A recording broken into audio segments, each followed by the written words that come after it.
The story of mankind. High up in the north, in the land called Svitjod, there stands a rock. It is 100 miles high and 100 miles wide. Once every 1,000 years, a little bird comes to this rock to sharpen its beak. When the rock has thus been worn away, then a single day of eternity will have gone by. The setting of the stage. We live under the shadow of a gigantic question mark.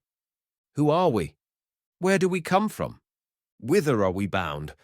Slowly, but with persistent courage, we have been pushing this question mark further and further towards that distant line, beyond the horizon, where we hope to find our answer. We have not gone very far. We still know very little, but we have reached the point where, with a fair degree of accuracy, we can guess at many things. In this chapter, I shall tell you how, according to our best belief, the stage was set for the first appearance of man. If we represent the time during which it has been possible for animal life to exist upon our planet by a line of this length, then the tiny line just below indicates the age during which man, or a creature more or less resembling man, has lived upon this earth. Man was the last to come, but the first to use his brain for the purpose of conquering the forces of nature. That is the reason why we are going to study him rather than cats or dogs or horses or any of the other animals who, all in their own way, have a very interesting historical development behind them. In the beginning, the planet upon which we live was, as far as we now know, a large ball of flaming matter, a tiny cloud of smoke in the endless ocean of space. Gradually, in the course of millions of years, the surface burned itself out and was covered with a thin layer of rocks. Upon these lifeless rocks, the rain descended in endless torrents, wearing out the hard granite and carrying the dust to the valleys that lay hidden between the high cliffs of the steaming earth. Finally, the hour came when the sun broke through the clouds and saw how this little planet was covered with a few small puddles which were to develop into the mighty oceans of the eastern and western hemispheres. Then one day the great wonder happened. What had been dead gave birth to life. The first living cell floated upon the waters of the sea. For millions of years it drifted aimlessly with the currents, but during all that time it was developing certain habits that it might survive more easily upon the inhospitable earth. Some of these cells were happiest in the dark depths of the lakes and the pools. They took root in the slimy sediments which had been carried down from the tops of the hills, and they became plants. Others preferred to move about, and they grew strange jointed legs, like scorpions, and began to crawl along the bottom of the sea amidst the plants and the pale green things that looked like jellyfishes. Still others, covered with scales, depended upon a swimming motion to go from place to place in their search for food, and gradually they populated the ocean with myriads of fishes. Meanwhile, the plants had increased in number, and they had to search for new dwelling places. There was no more room for them at the bottom of the sea. Reluctantly, they left the water and made a new home in the marshes and on the mud banks that lay at the foot of the mountains. Twice a day, the tides of the ocean covered them with their brine. For the rest of the time, the plants made the best of their uncomfortable situation and tried to survive in the thin air which surrounded the surface of the planet. After centuries of training, they learned how to live as comfortably in the air as they had done in the water.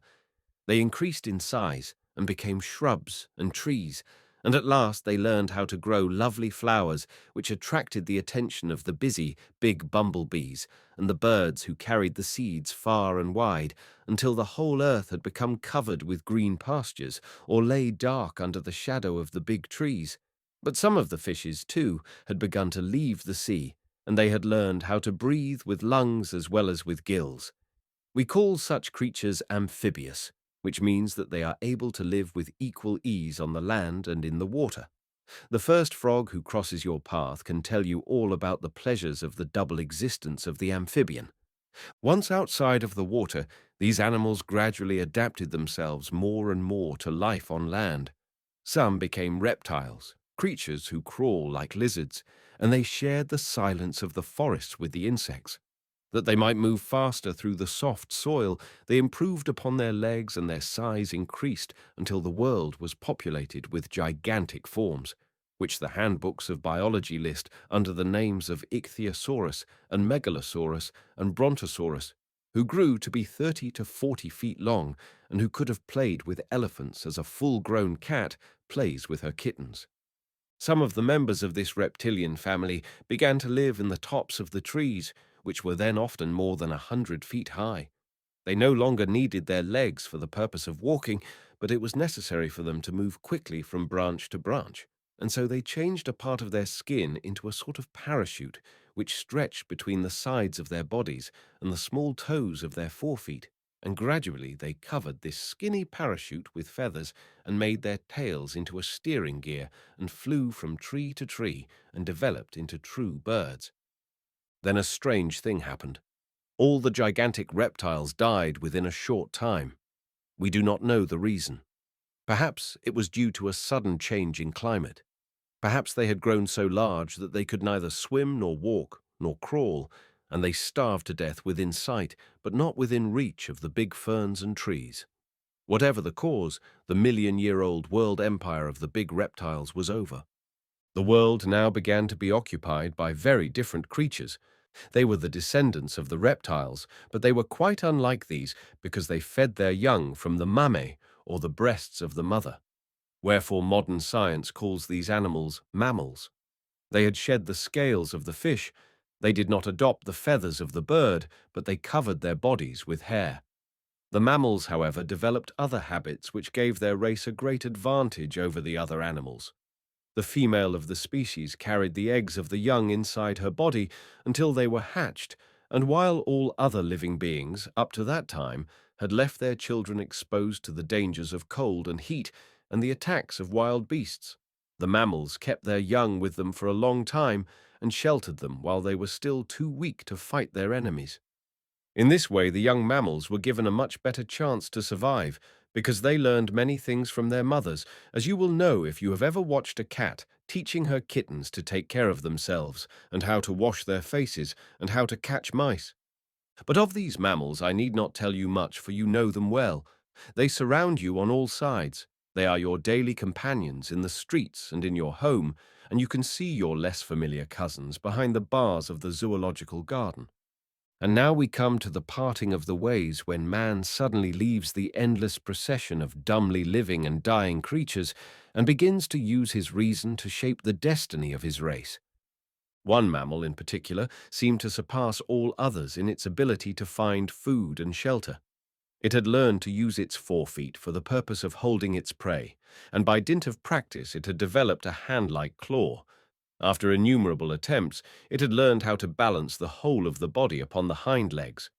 This is a difficult act, which every child has to learn anew, although the human race has been doing it for over 1,000,000 years. This creature, half ape and half monkey, but superior to both, became the most successful hunter and could make a living in every clime. For greater safety, it usually moved about in groups. It learned how to make strange grunts to warn its young of approaching danger, and after many hundreds of thousands of years, it began to use these throaty noises for the purpose of talking. This creature, though you may hardly believe it, was your first man-like ancestor.